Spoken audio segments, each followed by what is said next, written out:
وإذ قلتم يا موسى لن نصبر على طعام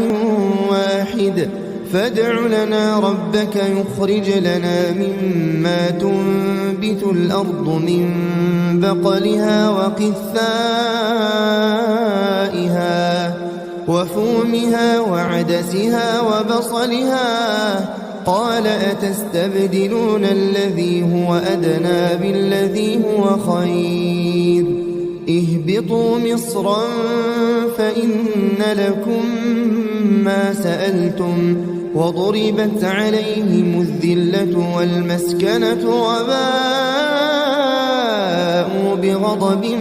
من الله ذلك بأنهم كانوا يكفرون بآيات الله ويقتلون النبيين بغير الحق ذلك بما عصوا وكانوا يعتدون